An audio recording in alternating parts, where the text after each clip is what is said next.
నమస్కారం ఘంటారావానికి స్వాగతం. ముందుగా ప్రధానాంశాలు. పోలవరం ప్రాజెక్టును పరిశీలించిన సీఎం చంద్రబాబు పనులపై అధికారులను అడిగి వివరాల సేకరణ.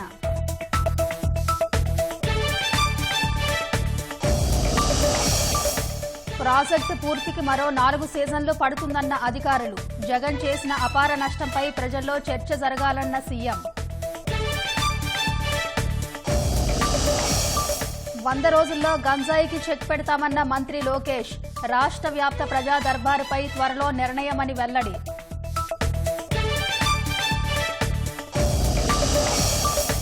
ఐదేళ్ల తర్వాత జగన్ ఇంటి ముందు తొలగిన ఆంక్షలు. డబుల్ రోడ్ అందుబాటులోకి రావడంపై ప్రజల హర్షం.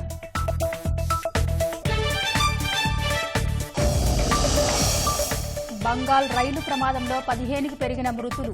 గూడ్స్ డ్రైవర్ సిగ్నల్ పట్టించుకోలేదని ప్రాథమిక నిర్ధారణ.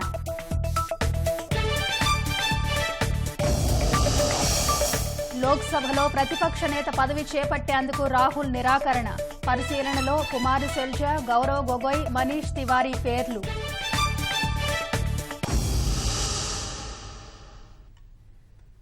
అధికారుల లెక్కల ప్రకారం పోలవరం పూర్తికి మరో 4 ఏళ్లు పడుతుందని ముఖ్యమంత్రి చంద్రబాబు వెల్లడించారు. అది కూడా అన్ని సవ్యంగా సాగితేనే అని స్పష్టం చేశారు. రాజకీయాల్లో ఉండటానికి వీల్లేని జగన్ లాంటి వ్యక్తి కారణంగా పోలవరం పరిస్థితి సంక్లిష్టంగా మారిందన్నారు. అధికారుల నివేదికపై అధ్యయనం చేసి ఆ తర్వాత కేంద్రంతో చర్చించి ఎలా ముందుకెళ్లాలో ఆలోచిస్తామని చెప్పారు. ముఖ్యమంత్రిగా బాధ్యతలు చేపట్టిన తర్వాత తొలి క్షేత్రస్థాయి పర్యటనకు పోలవరాన్ని ఎంచుకున్న చంద్రబాబు ప్రాజెక్టు ప్రస్తుత పరిస్థితిని క్షుణ్ణంగా పరిశీలించారు. హెలికాప్టర్లో ప్రాజెక్టు ప్రాంతానికి చేరుకున్న చంద్రబాబుకు మంత్రులు నిమ్మల రామానాయుడు, పార్థసారథి, ప్రజాప్రతినిధులు స్వాగతం పలికారు. అక్కడి వ్యూ పాయింట్ నుంచి ప్రాజెక్టును పరిశీలించారు. ఆ తర్వాత బస్సులో లోపలి ప్రాంతానికి వెళ్లి 22, 23 గేట్ల నుంచి ప్రాజెక్టును పరిశీలించారు. ఛాయాచిత్ర ప్రదర్శనను ముఖ్యమంత్రి వీక్షించారు. అనంతరం ప్రధాన డ్యాంపైకి వెళ్లిన చంద్రబాబు ప్రాజెక్టు పనుల గురించి అధికారులను అడిగి వివరాలు తెలుసుకున్నారు. పలు అంశాలపై అనుమానాలు లేవనెత్తారు. మ్యాప్ ద్వారా పనుల పురోగతిని తెలుసుకున్న సీఎం అధికారులకు కీలక సూచనలు చేశారు. ఎంత వాటరు అక్కడ మనం ఇచ్చేయచ్చు, ల్యాండ్ లేదు ఇంకొంచెం ల్యాండ్ కనిపించుకుంటే land acquisition how much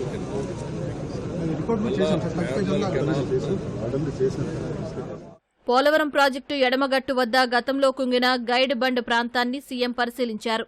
gap 3 ప్రాంతం, ఎగువ కాఫర్ డ్యాం వద్దకు వెళ్లి దెబ్బతిన్న డయాఫ్రమ్ వాల్ నిర్మాణాన్ని చూశారు. ఛాయాచిత్ర ప్రదర్శన తిలకించారు. వాహనంలో ప్రయాణిస్తూ దిగువ కాఫర్ డ్యాంను పరిశీలించారు. అనంతరం ప్రాజెక్టు స్థితిగతులపై అధికారులతో సమీక్షించారు. డయాఫ్రమ్ వాల్ నష్టంపై చర్చించారు. డయాఫ్రమ్ వాల్ మరమ్మతుల వ్యయాన్ని, ఒకవేళ కొత్తగా నిర్మిస్తే ఎంత ఖర్చవుతుందనే విషయాన్ని తెలుసుకున్నారు. ఎన్ని సీజన్లు పని కోల్పోయింది, ఎంత నష్టం జరిగిందనే విషయాలు తెలుసుకున్నారు.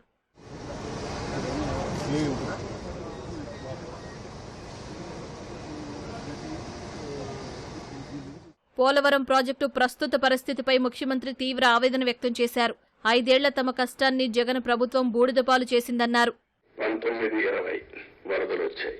డయాఫ్రమ్ వాల్ 4 చోట్ల బ్రీచ్ అయిపోయింది. 35% డ్యామేజ్ అయింది. Parallel D wall, diaphragm wall 5కి ఎక్కడ డ్యామేజ్ అయిందో దానికంటే ముందు ఒక ప్యారలల్ గా పెట్టి దాన్ని కవర్ చేస్తే 447 కోట్లు అవుతుంది. అప్పటికి కూడా గ్యారంటీ లేదు. ఈ డయాఫ్రమ్ వాల్ ఈ ప్యారల్ గా 407 కోట్లు ఖర్చు పెడితే మిగిలిన భాగం అంతా పర్ఫెక్ట్ గా ఉంది, ఇంక ఇబ్బంది లేదు అనే పరిస్థితి లేదు. కాదు, మొత్తం డయాఫ్రమ్ వాల్ ప్యారల్ గా కట్టాలంటే 990 కోట్లు. ఇది ఒక భాగం కాఫర్ డ్యామ్. పైన కాఫర్ డ్యామ్ ఉంది, కిందన కాఫర్ డ్యామ్ ఉంది. ఇప్పుడు వీళ్ళు చేసిన నిర్వాహకం మధ్యలో గ్యాప్, లాస్ట్ లో గ్యాప్ ఉంటే ఆ లాస్ట్ గ్యాప్ ని ఫిల్అప్ చేయలేదు. రీజన్ ఆ సమయంలో ఏజెన్సీ లేరు, ఇంజనీర్ లేరు. ఆ నీళ్లు వచ్చాయి. ఆ నీళ్లు వచ్చి మొత్తం ఆ ఉద్ధృతంతో కింద నుండి ఇసుకుని సుడిగుండాలు అలాంటి క్రియేట్ చేసి ఎంత లోతుకు పోవాలంత లోతుకి వెళ్ళిపోయి 20 మీటర్లు 30 మీటర్లకు వెళ్ళిపోయి ఆ మట్టి అంతా దిగేసింది. దానివల్ల గ్యాప్ 1 అది క్లోజ్ చేయాలి మనం. అది 250 మీటర్లు ఉండేది గ్యాప్ 1 బండ్ 150 మీటర్స్ కొట్టుకుని వెళ్ళిపోయింది. దాని మీద ఇప్పుడు ఇసుకేసి కొంచెం ఫిలప్ చేశారు. ఇప్పుడు ఆ ఇసుక వేసి ఫిలప్ చేసి దాన్ని మళ్ళా గ్యాప్ 1 ఫిలప్ చేయాలి మనం. ఇప్పుడు ఇసుక తీసుకొచ్చి బయట నుంచి ఇసుక తీసుకొచ్చి అక్కడ పెట్టి మొత్తం కొట్టుకొని వెళ్ళిపోయింది కాబట్టి ఇప్పుడు డ్రౌట్ దానంతా కూడా కాంపాక్ట్ చేస్తున్నారు. ఆ ఇసుక అంతా పోసి ఇది ఎంత అవుతుందో తెలియదు. 2,000 కోట్లు అవుతుందా ఎంత అవుతుందో తెలియదు. We are saying as on today 2,000 కోట్లు నాకు నమ్మకం అడ్మినిస్ట్రేషన్ పైన వాళ్ళు ఏ లెక్కలు వేసారో తెలియదు నాకు. ఇది అయిన తర్వాత గ్యాప్ 1 అనేది లాస్ట్ లో ఉండేది వస్తుంది. గ్యాప్ 2 డయాఫామ్ వాల్, గ్యాప్ 3 ఇంకొక వాల్ కట్టారు, అక్కడ కాంక్రీట్ వాల్ కట్టారు. గైడ్ బెండ్ ఒకటి అది కుంగిపోయింది. 2019-24 మధ్య పనులు సక్రమంగా చేసి ఉంటే 2020 చివరికి ప్రాజెక్టు పూర్తయ్యేదని చంద్రబాబు అన్నారు. ప్రస్తుతం మరో 4 సీజన్లు పడుతుందని అధికారులు చెప్పినట్లు వివరించారు. కేంద్రం సూచనలు పరిగణలోకి తీసుకుని ఏజెన్సీలను మార్చకుండా ఉంటే ఎంత నష్టం జరిగేది కాదన్నారు. ప్రస్తుత ఏజెన్సీని మార్చడం నిమిషం పనేనని, కానీ తనకు అది ముఖ్యం కాదని స్పష్టం చేశారు. నష్టాన్ని సరిచేసి ప్రాజెక్టు పూర్తి చేయడమే లక్ష్యమని అన్నారు. ఇప్పుడు ఇవన్నీ చూసిన తర్వాత ఎన్ని అడిగాను. ఆ రోజు కానీ కంటిన్యూ ఉంటే 2020 ఎండుకు పూర్తి అయిపోయింది ప్రాజెక్ట్. ఈ రోజు 5 ఏళ్ళు అయిపోయింది. ఇప్పుడు ఎప్పుడు అవుతుందంటే 4 సీజన్లు కావాలంటున్నారు మినిమం. 4 సీజన్లు అంటే 4 ఏళ్ళు. అన్ని సభ్యులుగా జరిగితే మళ్ళా ఒక వ్యక్తి రాష్ట్రానికి ఒక శాపంగా ఎట్లా మారుతారు కదా, ఇది ఒక కేస్ స్టడీ. జగన్మోహన్ రెడ్డి లాంటి వ్యక్తులు రాజకీయాలకు గాని ఒక నాయకుడిగా ఒక రాష్ట్రాన్ని లీడ్ చేయడానికి అర్హత లేదనడానికి ఇవన్నీ ఉదాహరణలు. అధికారుల నివేదికపై పూర్తి స్థాయిలో అధ్యయనం చేశాక కేంద్రంతో మాట్లాడతానని సీఎం చెప్పారు. జగన్ అహంభావంతో వరప్రదాయిని పోలవరం ప్రస్తుత స్థితికి దిగజారిందన్న చంద్రబాబు ఈ ద్రోహంపై ప్రజల్లో చర్చ జరగాలన్నారు. కూటమి ప్రభుత్వం అధికారంలోకి రావడంతో జగన్ అరాచకాలు ఒక్కొక్కటిగా బట్టబయలవుతున్నాయి. ఇప్పటికే 500 కోట్ల వరకు ఖర్చు చేసి కట్టిన రేషికొండ రహస్యాలు వెలుగులోకి రాగా ఇప్పుడు తాడేపల్లి కోట కంచెలు అడ్డు తొలగాయి. పేదలను బలవంతంగా ఖాళీ చేయించి ఇంటి ముందు నిర్మించిన రహదారిపై ఆంక్షలు తొలగించారు. మరోవైపు రేవేంద్రపాడు వెళ్లే రహదారి అందుబాటులోకి రావడంతో స్థానికులు సంతోషం వ్యక్తం చేస్తున్నారు. అదేదో తన సొంతమైనట్లు, ప్రజలకేమీ సంబంధమే లేనట్లు 4 లేన్ల రహదారిని ప్రైవేటు రోడ్డుగా మార్చుకున్న మాజీ ముఖ్యమంత్రి జగన్ పెత్తందారీ పోకడలకు కూటమి ప్రభుత్వం అడ్డుకట్టవేసింది. తాడేపల్లి ప్యాలెస్ ముందు ఉన్న రోడ్డుపై ఆంక్షలను అధికారులు తొలగించారు. ప్రకాశం బ్యారేజీ నుంచి రేవేంద్రపాడు వరకు డబుల్ లైన్ రోడ్డు వేసేందుకు గత ప్రభుత్వం 5 కోట్ల నిధులు మంజూరు చేసింది. కానీ ఆ నిధులన్నింటినీ సీఎం క్యాంపు కార్యాలయం పరిధిలోని 1.5 కిలోమీటర్ రోడ్డు వేసేందుకు మాత్రమే వినియోగించింది. ఇంటి పక్కన పేదలను బలవంతంగా ఖాళీ చేయించి ఈ రోడ్డు నిర్మించారు. దీనిని ఎన్నాళ్లు పూర్తిగా దిగ్బంధించడంతో చుట్టుపక్కల ప్రాంతాల వాళ్లు తీవ్ర ఇబ్బందులు పడ్డారు.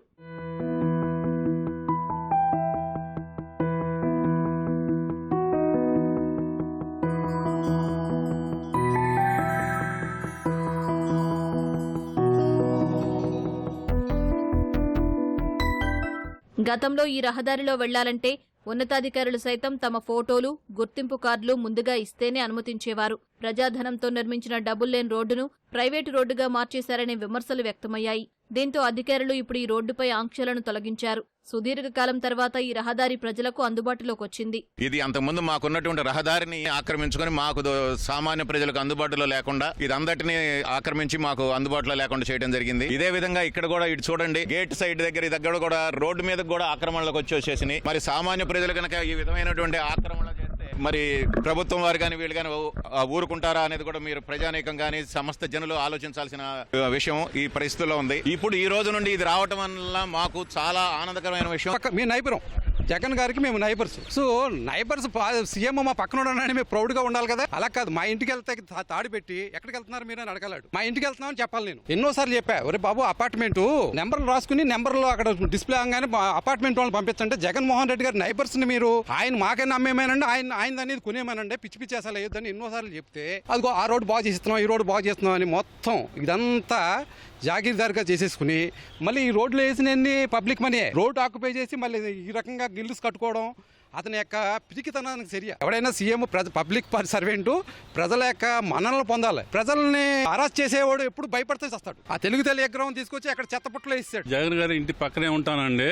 నా వయసు 70 సంవత్సరాలు భయపడింది. నేను ఎన్నోసార్లు రిక్వెస్ట్ చేశాను, 1 టౌన్ నుంచి వస్తా, నన్ను పోనండి, పెద్దోడిని కదా, కట్ట మీద నుంచి అని. ఎవరు ఎలా చేయలేదండి. నేను ఈ 5 సంవత్సరాల్లో నా ఆయిల్ కి దాదాపు 50-60 వేలు నష్టపోయాను. ఈ రేవేంద్రపాడు నుంచి పాపం ఎంతమంది కూరగాయలు, మల్లెపూలు అన్ని తీసుకెళ్తారు మార్కెట్ కి 1 టౌన్. వాళ్ళకి కూడా ఎంతో ఇబ్బందిగా ఉంది. వాళ్ళందరూ ఈ రోజు చాలా సంతోషిస్తున్నారు. రోడ్డుపై ఆంక్షలు తొలగించడంతో స్థానిక ప్రజలు హర్షం వ్యక్తం చేస్తున్నారు. పాఠశాలలు, కళాశాలలకు వెళ్లే విద్యార్థులు, పొలాలకు వెళ్లే రైతులు, కూలీలకు ప్రయాణ ప్రయాసలు తగ్గుతాయని చెబుతున్నారు. జగన్మోహన్ రెడ్డి కోటాను కోట్లు పెట్టేసి ఈ కోట్లు కట్టడం ఏంటి? పాతకాలంలో రాజుల్లాగా ఈ కోట్లు కట్టుకోవటం అవసరమైతే నేను డబ్బులు కడతానంటావు. ఇది ప్రజాధనం, నీ ఇంట్లో సొమ్మ. ఆకాశంలో నీ కోట్లు, మామూలు ప్రజలంతానేమో నేల మీదనో లోయలోనా. ఇయా జీవితాలు సొంతం కోసం కట్టుకుని ఈ కోటనే ప్రజలు కూడా నడవకుండా చేసి పారేసేవంటే ఎంత దుర్మార్గం ఇది. కొన్ని సంవత్సరాల నుంచి గుడిసెలు కూడా తీసేసి నీ సొంతగా వేసుకుని దారి నువ్వు ఇంత కరెక్ట్ గా ఉన్నవాడైతే ప్రజావేదిక ఎందుకు కూల్చేశారు? నువ్వు కరెక్ట్ అయితే అంతే కదా. మరి ఇదే డబ్బుతో తీసుకెళ్లి, నువ్వు జనం డబ్బుతో తీసుకెళ్లి మళ్ళీ నువ్వు గెలుస్తావన్న ఉద్దేశంతో వైజాగ్ లో నువ్వు అట్లా పెట్టుకున్నావు. రుషికొండ ఎవరి సొమ్ము ఇదంతా? జనం మారారు కాబట్టి ఇవాళ ఈ పరిస్థితికి వచ్చింది. ఇవాళ ఈ రోడ్డు మాకు అందుబాటులో వచ్చిన చాలా సంతోషంగా ఉంది. ఈ దారిలో రాకపోకలకి పొలాల్లో వ్యవసాయం చేసే రైతులు కూడా చాలా ఇబ్బందులు పడ్డారు. బాబు, నా పొలం ఇక్కడ ఉంది, నేను పొలంలో పని చేసుకుంటానికి వెళ్ళాలి అన్నా కూడా ప్రభుత్వ అధికారులు సొంత భూములు ఉన్న రైతులను కూడా ఈ రోడ్డు నుంచి సెక్యూరిటీ నిమిత్తం అని చెప్పేసి ఇటు వెళ్ళనని కూడా వెళ్లకుండా ఆపారు. ఇది పెద్ద ఒక రాజదర్బార్లా, ఆయన ఎక్కడున్నా కానీ రాజదర్బార్లా కట్టుకునే ఇళ్లు. నేను పేదల మనిషిని, మాది పేదల కుటుంబం అని చెప్పి ఈ మాజీ ముఖ్యమంత్రి ప్రజలు చాలా తెలియగలడు. ఆయనకి ఎలా బుద్ధి చెప్పాలో అలా చెప్పారు. దాదాపు మున్సిపాలిటీ ఫండ్స్ అంతా కూడా ఎక్కడా డెవలప్మెంట్ లేని విధంగా ఈ రోడ్డుని డెవలప్మెంట్ చేసుకుని మొక్కల్ని సుందరీకరణంగా ఇలా తీర్చిదిద్దుకుని ప్రజల సొమ్మును దుర్యోగం చేశారు. నేను మొదట్లో ఇక్కడికి వచ్చినప్పుడు ఈ రోడ్లోనే తిరిగేవాడిని. తర్వాత ఈ ప్యాలెస్ కట్టాక ఈ రోడ్డు బంద్ చేశారు. అలా తిరిగి వెళ్లాల్సి వచ్చేది. లేకపోతే ఈ బిల్డింగ్ లోకి చూడటానికి కూడా ఎవరికి తెలియదు. కూడా ఈ పక్క వాళ్ళు ఎవరికి కానీ ఎవరికి తెలియదు. ఆ భాగ్యం చంద్రబాబు నాయుడు గారు కల్పించారు. చూసే భాగ్యం అయినా కలిసింది, ఇలా దారిని పోయే భాగ్యం కలిసింది. చాలా ఆనందంగా. 100 రోజుల్లో గంజాయికి చెక్ పెడతామని మంత్రి నారా లోకేష్ చెప్పారు. రాష్ట్ర వ్యాప్తంగా ప్రజా దర్బార్ ఏర్పాటుపైన ఆలోచన చేస్తున్నట్టు వెల్లడించారు. ఎన్నికల తర్వాత తెలుగుదేశం వాళ్లను చంపేస్తూ తమపై దాడులు జరుగుతున్నాయంటూ వైకాపా రాద్ధాంతం చేయడం దారుణమని మండిపడ్డారు. విషయంలో కఠినంగా వ్యవహరించమని మంగళగిరి నియోజకవర్గంలో ఉన్న పోలీసు సిబ్బందికి నేను ఆదేశాలు జారీ చేశాను. మొదటి 100 రోజుల్లో గంజాయి ఫుల్ స్టాప్ పెట్టాలని నేను చెప్పాను. పాదయాత్రలో గంజాయి వల్ల కుటుంబాలు ఎలా నాశనం అయినాయో నేను చూశాను. కొత్త ప్రభుత్వం ఏర్పడింది. ప్రజా దర్బార్ మొత్తం రాష్ట్రం అంతా ఏర్పాటు చేస్తే బాగుంటుందనేది నాకు సోషల్ మీడియాలో కూడా చెప్తాం జరిగింది. అధ్యక్షుడు చంద్రబాబు నాయుడు గారితో కూడా చర్చించిన తర్వాత ఒక నిర్ణయం మేము తీసుకుంటాం. 3 తెలుగుదేశం పార్టీ కార్యకర్తలు వైకాపా పార్టీ చంపింది. దానికి సమాధానం చెప్పమనండి. తుమ్మపూడిలో మంగళగిరిలోనే మైనార్టీ సోదరుల్ని వైకాపా నాయకుడు చంపాడు. బ్యాట్ పట్టుకుని కొట్టి చంపేశాడు. వాళ్ళు మా కార్యకర్తలను చంపి ఇప్పుడు ఏ మొహం పెట్టుకుని ఈ ప్రశ్న అడుగుతున్నారు? చంద్రబాబు నాయుడు గారు ఓర్పు సహనంతో మమ్మల్ని ఉండమన్నారు కనుక ఓర్పు సహనంతో ఉన్నాం. లా అండ్ ఆర్డర్ మెయింటైన్ చేయమన్నారు కనుక మేము ఎక్కడ ఇష్యూ చేయట్లా. మంగళగిరిలో కూడా లా అండ్ ఆర్డర్ ఉండాలి, నేను ఇష్యూ చేయట్లా. నేను నాకు 2 నిమిషాలు చెప్తున్నా. నేను మిమ్మల్ని అడుగుతున్నా, ఎక్కడండి వైకాపా కార్యకర్త? ఎవరికి దెబ్బ తగిలింది? ఎవరిని చంపాము? మేము ఒక్కడి జోలికి వెళ్ళాం. మేము వాళ్ళు 3 మమ్మల్ని చంపి తిప్పి మా పైన ఆరోపణ చేస్తాం కరెక్ట్ కాదు. ఐటీడీఏ, ఐసీడీఎస్లను ప్రక్షాళన చేస్తామని మంత్రి గుమ్మడి సంధ్యారాణి తెలిపారు. మహిళా శిశు సంక్షేమ, గిరిజన సంక్షేమ శాఖ మంత్రిగా సచివాలయంలో సంధ్యారాణి బాధ్యతలు స్వీకరించారు. గిరిజన ఆశ్రమ పాఠశాలల్లో ఏఎన్ఎంలను నియమిస్తూ మొదటి సంతకం చేశారు. అంగన్వాడీల సమస్యలు ఒక్కొక్కటి పరిష్కరిస్తామన్న మంత్రి సంధ్యారాణి గిరిజన స్కూళ్లలో డ్రాప్ అవుట్లను తగ్గిస్తామన్నారు.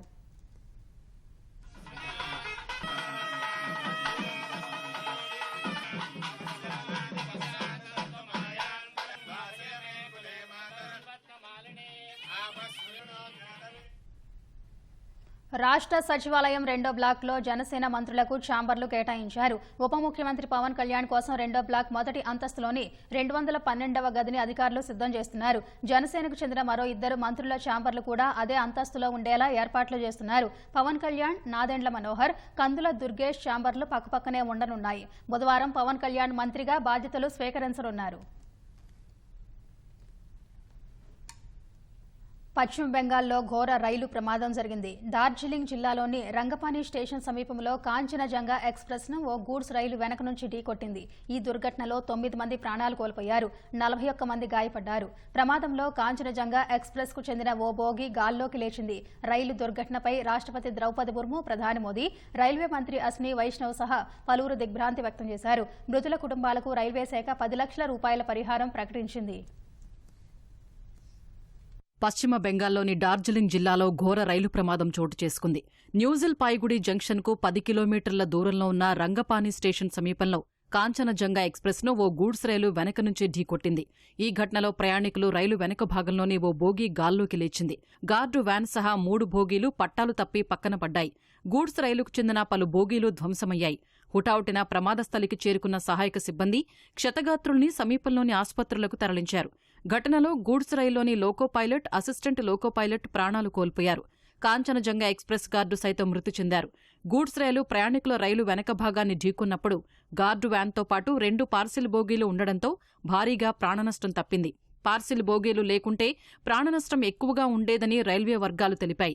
అసోంలోని సిల్చార్ నుంచి కోల్కతాలోని సీల్దాకు కాంచనజంగా ఎక్స్ప్రెస్ వెళ్తూ ఉండగా ఈ ఘటన చోటు చేసుకుంది. హుటాహుటిన ఎన్డీఆర్ఎఫ్, ఎస్డీఆర్ఎఫ్ బృందాలు సహాయక చర్యల్లో పాల్గొని క్షతగాత్రుల్ని సమీపంలోని ఆసుపత్రులకు తరలించాయి. ప్రమాదం కారణంగా ఉత్తర బెంగాల్ సహా ఈశాన్య రాష్ట్రాల నుంచి సుదూరంగా ప్రయాణించే 19 రైళ్లు రద్దయ్యాయి.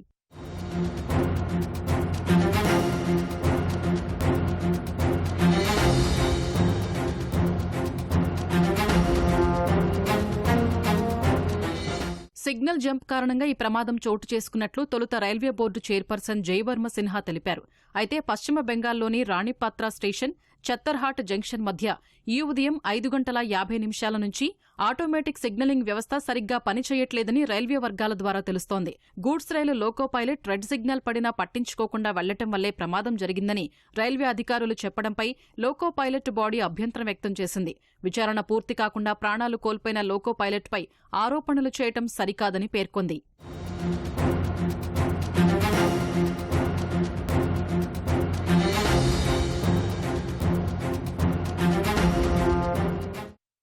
డార్జిలింగ్లో రైలు ప్రమాదం వార్త చాలా బాధ కలిగించిందని రాష్ట్రపతి ద్రౌపది ముర్ము ఎక్స్లో పోస్ట్ చేశారు.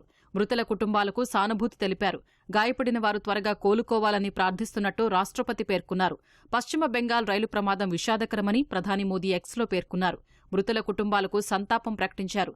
గాయపడిన వారు త్వరగా కోలుకోవాలని ఆకాంక్షించారు. పీఎంఎన్ఆర్ఎఫ్ నిధుల నుంచి మృతుల కుటుంబాలకు 2 లక్షలు, క్షతగాత్రులకు 50,000 రూపాయల నష్టపరిహారం ప్రకటించారు. అటు కేంద్ర రైల్వే మంత్రి అశ్విని వైష్ణవ్ రైలు దుర్ఘటనపై విచారం వ్యక్తం చేశారు. ఇది తీవ్ర దురదృష్టకర ఘటన అని ఎక్స్ వేదికగా పోస్ట్ చేశారు. రైల్వే నుంచి మృతుల కుటుంబాలకు 10 లక్షలు, తీవ్రంగా గాయపడిన వారికి 2.5 లక్షలు, స్వల్పంగా గాయపడ్డ వారికి 50,000 రూపాయల చొప్పున పరిహారం ప్రకటించారు. అనంతరం ప్రమాద స్థలికి వెళ్లిన రైల్వే మంత్రి అశ్విని వైష్ణవ్ అక్కడి పరిస్థితిపై అధికారుల్ని అడిగి వివరాలు తెలుసుకున్నారు.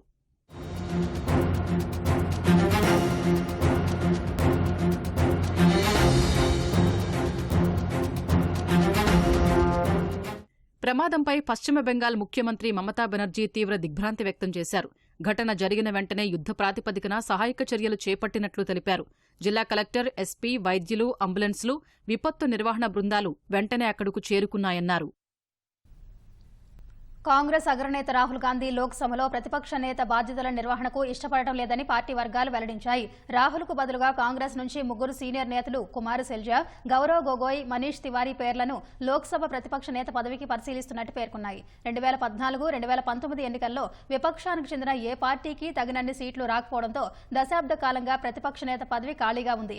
ఇటీవలి లోక్సభ ఎన్నికల్లో విపక్షాలకు 232, కాంగ్రెస్కు 99 స్థానాలు రావడంతో లోక్సభ ప్రతిపక్ష నేత పదవిని భర్తీ చేయాల్సి ఉంది. భారత్ జోడో యాత్ర ద్వారా బలమైన నేతగా మారడం, ఇండియా కూటమి నేతలతో సమన్వయం ఉండటం వల్ల కేబినెట్ హోదా లభించే పదవిని రాహుల్ గాంధీ చేపట్టాలని ఒత్తిడి పెరిగింది. అయితే రాహుల్ అందుకు సిద్ధంగా లేరని కాంగ్రెస్ వర్గాలు తెలిపాయి. 2024 ఎన్నికల్లో వైనాడ్, రాయ్బరేలీ నియోజకవర్గాల నుంచి పోటీ చేసిన రాహుల్ 2 స్థానాల్లోనూ విజయం సాధించారు. రాయ్బరేలీ ఎంపీగా కొనసాగాలని, వైనాడ్ స్థానాన్ని వదులుకోవాలని రాహుల్ నిర్ణయించారు. వైనాడ్ నుంచి కాంగ్రెస్ ప్రధాన కార్యదర్శి ప్రియాంక గాంధీ పోటీ చేయనున్నారు.